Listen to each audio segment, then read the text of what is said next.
sou historiadora de formação, de profissão e de paixão. No momento, eu atuo como pesquisadora no Instituto Nacional da Mata Atlântica, o IMA, que é uma instituição criada em 2014 e ela surgiu, entre outras missões, para gerenciar ou administrar o Museu de Biologia Professor Melo Leitão, que é a instituição de pesquisa, o Museu de História Natural, fundado pelo Augusto Rusk em 1949.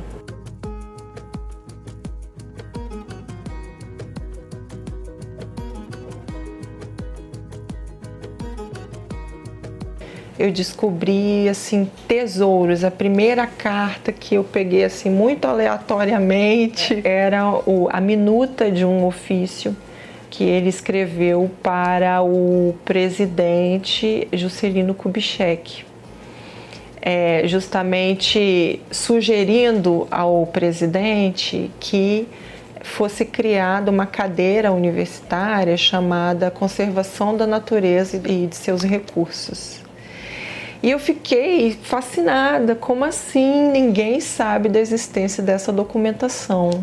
Ao longo dos últimos 8 anos, a gente conseguiu reunir uma equipe de profissionais, de documentalistas, para a higienização dessa documentação, catalogação, que desse condições para que outras pessoas também, assim como eu, tivessem acesso a essas informações. Meu primeiro contato com o arquivo do Augusto Rusk foi assim quando eu ingressei aqui no Instituto. E o primeiro documento, que eu tive contato foi uma carta que o Kit Brau escreveu para o Rusk na década de 70, relatando toda a experiência dele quando ele encontrou uma espécie de borboleta ameaçada de extinção, a Heliconis natareri. Então, nesse documento, ele relata todas as investidas que ele fez até encontrar a população dessa borboleta. Depois, quando ele encontrou no verão de 1970, ele conseguiu encontrar uma população bem grande, foi um verão bem quente. Porque ele conta que Santa Teresa, todas as vezes que ele veio, era muito chuvoso, muito nublado, então nunca tinha conseguido encontrar. E ali ele traz esse relato de uma espécie que estava ameaçada de extinção, é uma espécie mais primitiva. E aquilo foi muito emocionante, porque o Kit Brau ele fez parte da minha formação. Quando eu entrei na biologia, eu entrei em contato com ele, que era uma referência de estudos de borboletas no Brasil. Foi muito rico e pegar, ver o papel datilografado, as datas, uma coisa mais antiga, assim, que eu gosto muito. Então foi uma experiência muito emocionante para mim, assim. É uma documentação tão interessante que é objeto de pesquisa, de busca, não só por acadêmicos, mas também por pessoas ligadas à cultura, como escritores, documentaristas, artistas visuais. A gente também tem uma documentação em audiovisual, que a gente também não conhece o conteúdo, porque estão em suportes antigos, e o Lucas justamente está trabalhando na busca desse material.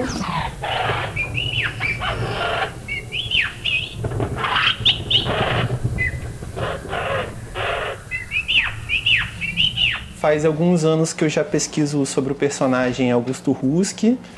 Isso me trouxe aqui ao arquivo do IMA, e a gente vasculhando todo esse material, a gente descobriu diversos registros cinematográficos, fotográficos e sonoros, e a gente pretende entender o que existe, o que pode existir, vai poder entender a importância dessas imagens, desses sons, para que a gente torne público esse material que até então é inédito.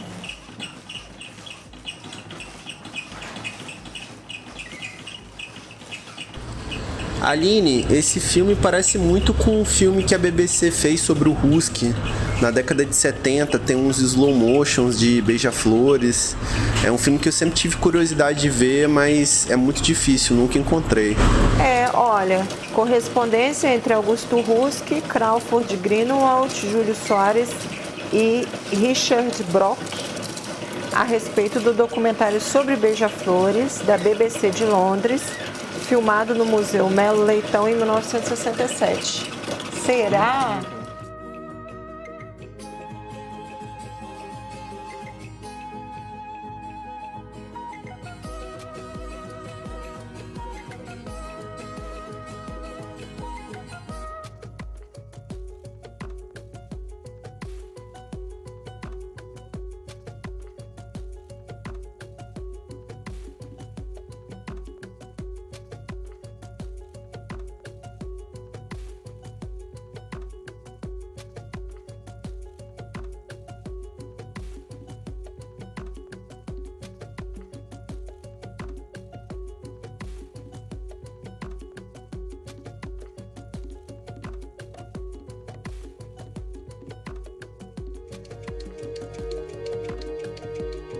Esse é o Rolo Super 8, né? O Balé dos Beija-Flores. A gente tem uma máquina que vai fazer uma digitalização. É um pouco lento, só que a gente vai ter esse filme pronto depois pra gente ver ele na íntegra, então por enquanto a gente vai ver só uns fotogramas dele.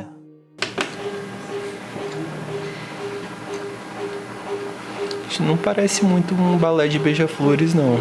Não, mas talvez seja só as cenas introdutórias, sei lá. Que tá parecendo uma procissão, uma festa, um desfile. Gente, nós vamos ter que fazer uma roda de conversa com os moradores antigos de Santa Teresa para ver se eles reconhecem essas pessoas.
Essa figura do pesquisador que a gente conhece, né?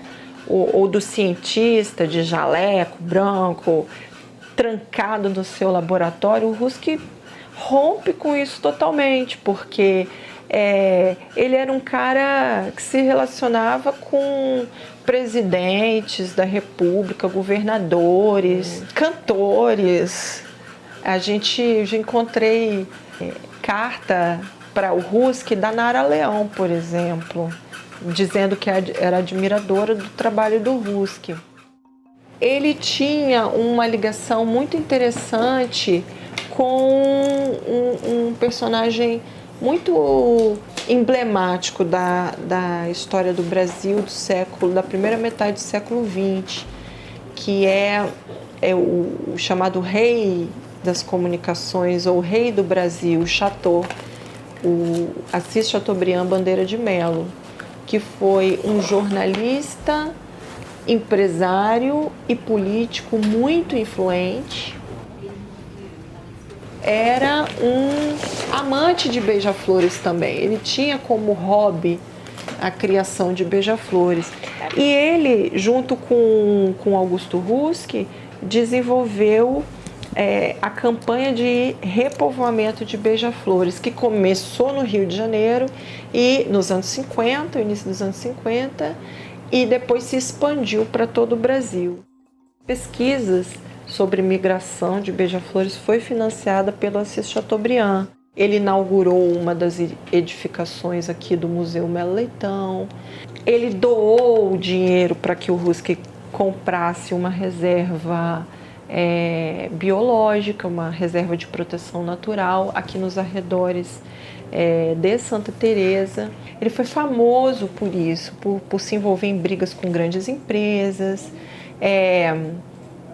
com pessoas mesmo que ele acreditava estarem invadindo terras protegidas.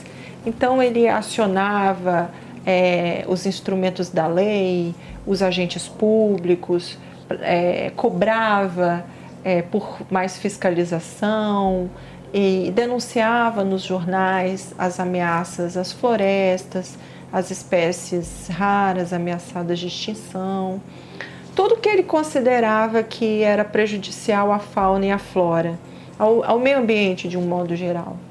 Eu acho que o caso mais famoso nesse sentido é o chamado caso Husk. Em 1977, a disputa que ele travou com o governo do estado, na época chefiado pelo Elcio Álvares, pela posse, pela propriedade de terras de uma reserva natural, que na época era chamada Estação Biológica do Museu Nacional. Propus, no ano passado, um pós-doutorado para pesquisar cronistas mulheres no Espírito Santo. Só que eu me deparei com esse material tão rico no IMA, que já começou, mesmo antes de fazer parte da pesquisa, a contribuir com a pesquisa. Então, hoje a proposta dessa pesquisa é que nós estudemos a Carmélia Maria de Souza, a Jane Birit e as cartas que eu encontrei, né, aí no acervo, que estão do acervo, trocadas entre o Augusto Husk e o Rubem Braga. Porque eu observei nesse material uma riqueza. Nós que somos das letras, né, do campo da letra, nós partimos sempre do texto. E eu tenho os textos. Só que esses textos, eles vêm acompanhados de toda uma argumentação que está presente nessas cartas, todo um diálogo. Então, a gente vai perceber que, além da beleza do texto que o Rubem Braga nos apresenta, tem ali uma questão política muito forte, tem uma militância também, porque ele era amigo do Augusto Husk, e em determinado momento ele se propôs a utilizar a literatura como instrumento para fortalecer, né, as ações que o Husk realizava aqui. Eu não conhecia metade dos dados que eu fiquei sabendo com a leitura desses dossiês. As pessoas não conhecem.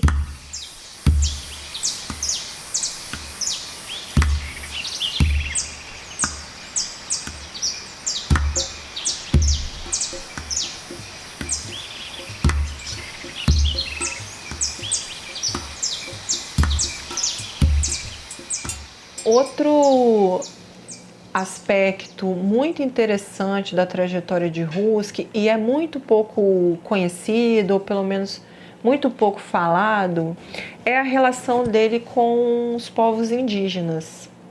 Quem conhece um pouco da história do Husk, já acompanhou, até as pessoas de gerações anteriores, pode talvez se lembrar dos momentos finais da vida dele, onde ele estava muito doente e se submeteu a um ritual indígena de cura chamado pagelança. Tinha aí, entre os personagens principais da pagelança, tinha a presença do cacique Raoni, que é uma figura emblemática para as conquistas dos povos indígenas brasileiros até hoje, né? Esse interesse por esses conhecimentos já é de décadas antes, data de pelo menos o início dos anos 50. Esse episódio é, sem dúvida, o que desperta uma curiosidade maior nas pessoas, né? Porque afinal, como assim um cientista que pesquisa a natureza, que foi contaminado por um sapo na Amazônia, envenenado por esse sapo, era assim que os jornais da época noticiavam, e para não morrer recorre aos indígenas para que num ritual de cura eles consigam extrair esse veneno. Então, assim, é uma história, digamos assim, espetacular. É uma história que envolve o Brasil inteiro. Em 1970, o Rusk já sabia, de fonte científica, que ele não poderia morrer envenenado por aqueles sapos que ele coletou em 68. E ele não morreu por isso, ele morreu em decorrência de uma cirrose hepática causada por medicamentos, de outras doenças adquiridas também nas matas, que ele teve ao longo dos anos. Essa é a causa mortis do Rusk.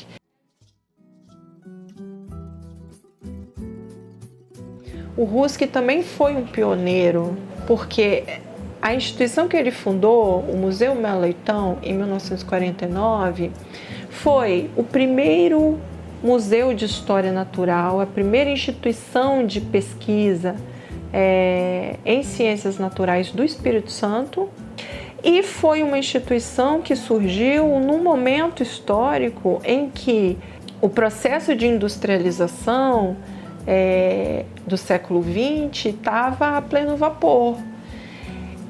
E na contramão um pouco desse processo, o Rusk inaugura essa instituição que é de pesquisa, mas desde o início é uma instituição conservacionista, ou seja, preocupada com a conservação da natureza e dos recursos naturais para as gerações presentes e as gerações futuras. O arquivo de História da Ciência do Instituto Nacional da Mata Atlântica está aberto à consulta, ainda não para a consulta remota, porque nós estamos no processo de organização, mas a gente já atende pesquisadores, artistas, interessados de um modo geral, que vêm até nós e queiram consultar algum documento.